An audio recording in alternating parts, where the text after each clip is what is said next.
Lily was still wondering how Kevin happened to know Mr. Cook so well. It just didn't make sense to her.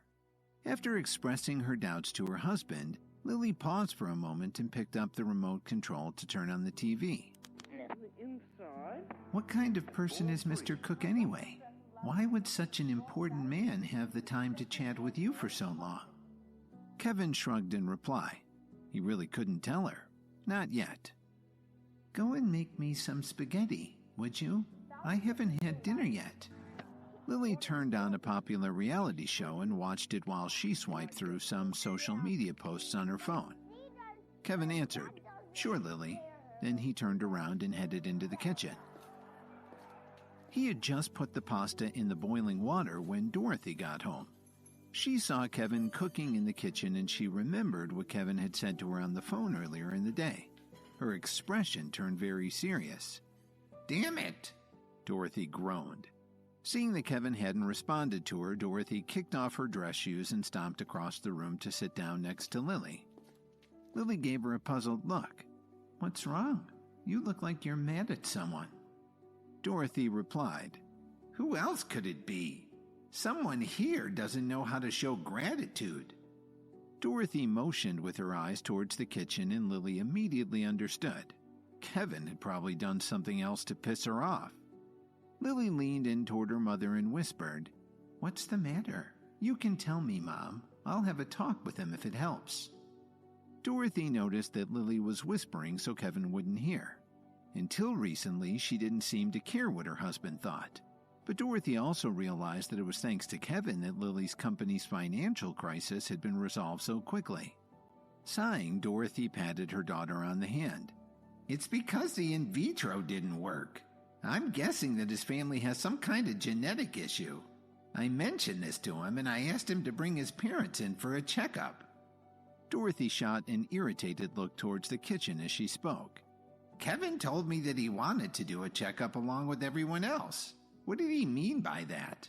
Does he think the problem is with me? When Lily heard her mother bring up the test tube baby topic again, she got impatient. Mom, can you not rush things? I have so much going on right now. How could I possibly think about having a baby in the middle of this train wreck? Dorothy's eyes widened. You're still not in a hurry? You've been married for over 2 years. The in vitro's already failed 3 or 4 times and you're not in a hurry? The last time your dad called, he asked me about it too.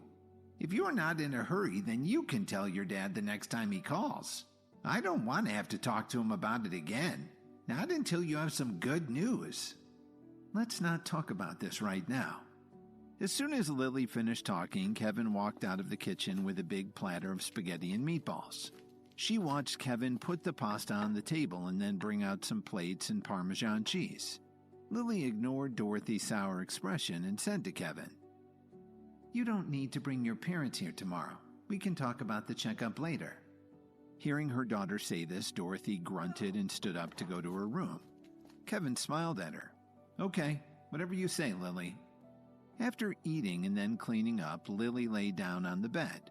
Kevin, who was doing some stretches on the floor, turned on his side and used his hand to support his head while he stared at her beautiful side profile. Lily, if Grandma Jones calls you tomorrow and she asks you to talk about the deal with Williams Media, don't agree with her right away. Just let her wait. Hearing Kevin say this, Lily frowned and turned her head towards him. With a puzzled expression, she said, I don't think we need to worry about that. Grandma has already handed it back to Jason. Why would she ask me again? Why do you always say such strange things? In any case, remember, if she asks you, just don't agree right away.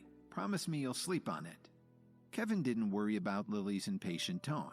After saying that, he went to bed and quickly fell asleep. Lily reluctantly reached out to turn off the light. Then she also lay down and went to sleep. The next day after Lily left for work, Kevin headed over to his office at Williams Media.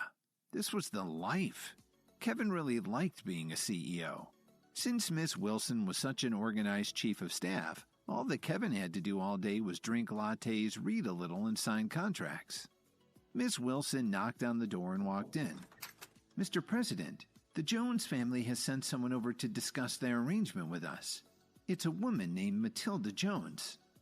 Kevin thought to himself that the pink suit Miss Wilson was wearing added a nice splash of color that contrasted with all the earth tones that surrounded him in his office. Kevin took a sip of his latte and answered dryly, "Please ask her to leave." Grandma Jones really was an interesting character.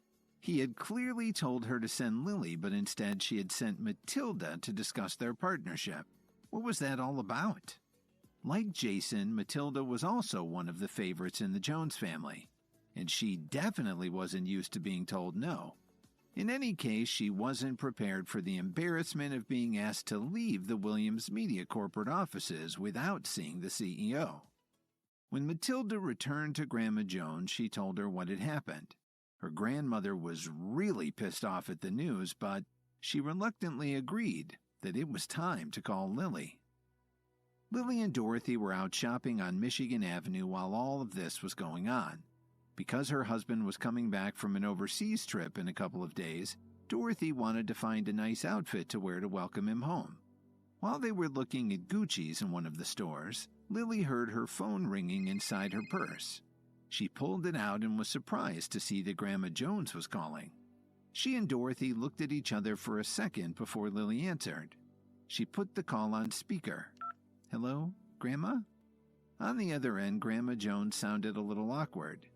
"Lily, Grandma wants to ask you a small favor." A favor? What kind of thing could make this usually arrogant and self-reliant woman use the word favor? Dorothy couldn't keep from sticking her nose in. "Auntie, don't be so polite. If there's anything Lily can do to help, just tell her." Lily gave her mother a dirty look but kept quiet and waited for Grandma Jones to speak.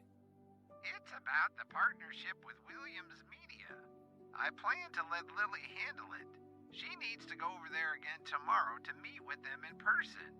Try to get the packaging deal with their new client, Brittany Davis, as soon as possible." Grandma Jones had it all planned out. However, what Kevin had said the night before popped into Lily's mind. Before Dorothy had a chance to speak, Lily quickly took the phone and turned around. "Sorry, Grandma, since you already handed this over to Jason, I feel that it's not right for you to make a sudden change in the middle of negotiations. You really should let Jason take responsibility for the entire process. I still have a few things left to do today. Gotta go now. Bye, Grandma."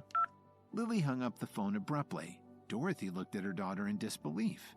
"What the heck are you doing? Do you know what she could do to us?" Dorothy couldn't believe that Lily was willing to throw away such a golden opportunity. Lily ignored her mother and walked out of the store holding her phone in one hand and her bag in the other.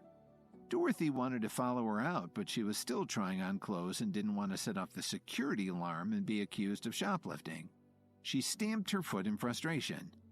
Lily found a bench and sat down. She thought for a while and wrote a text to Kevin.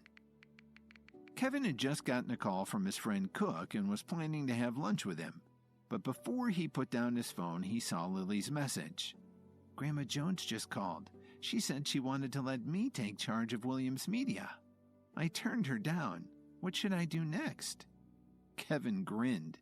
At least Lily was listening to him now. "Don't worry, she'll call you again soon. But you still shouldn't agree to anything until she offers you a good deal." After hitting send, Kevin put his phone in his pocket and headed out to lunch. He rode his scooter all the way to the Whistler Hotel. When Lily felt her phone vibrate, she quickly checked her messages.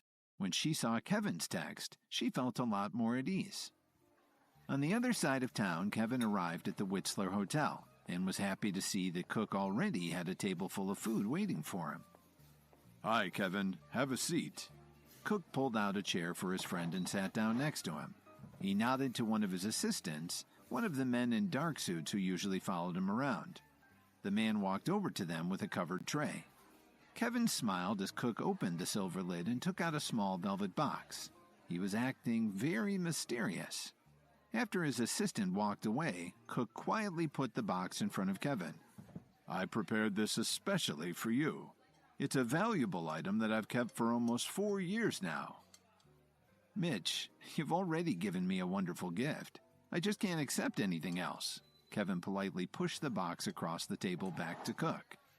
Cook shook his head and grinned as he pushed the box back to Kevin. This thing is useless to me. I'm in great health. But you used to look pretty weak, so I tracked down this remedy just for you. And I'm glad I finally have a chance to give it to you. Before he was finished speaking, Cook's phone suddenly rang. He answered with an abrupt, "Yeah." As the call went on, his expression got more and more serious. After finishing the call, Cook gave Kevin an apologetic look. My friend, I'm afraid you'll have to finish this meal by yourself. I have some urgent business to take care of. Please accept this. Consider it an early birthday present. Kevin smiled and nodded. I got it, Mitch. Now hurry up and do what you've got to do. He paused and added, "Thank you for the gift." Okay, let's get together another day when I'm not so busy. Then Cook hurried out. Kevin looked at the little box on the table and shook his head. He picked it up and put it in his pocket. Sometimes I just can't figure that guy out, he thought.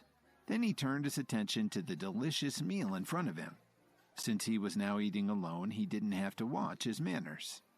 After Kevin finished lunch, he checked in with his office, but they didn't have any work lined up for him, so he headed home. When he got there, he took a shower and put on some more casual clothes. Then he pulled Cook's gift out of his pocket. As soon as Kevin opened the box, a light fragrance wafted through the air. As Kevin contemplated the smell, it seemed that his head was oddly clearer than before. In the middle of the velvet box was a pill the size of a small marble. Actually, it looked a little like a jelly bean, and the aroma definitely was coming from it. Kevin remembered Cook saying that he was looking a little gaunt, and he couldn't help muttering to himself, "Could this pill actually make me stronger? It sounds like science fiction to me. Maybe Mitch has been tricked by someone." Then Kevin recalled that Cook had said that the medication, whatever it was, had been prepared 3 or 4 years ago. He didn't know if it had expired, so he was hesitant about taking it. Kevin really didn't know what to do. He didn't want to disappoint his friend.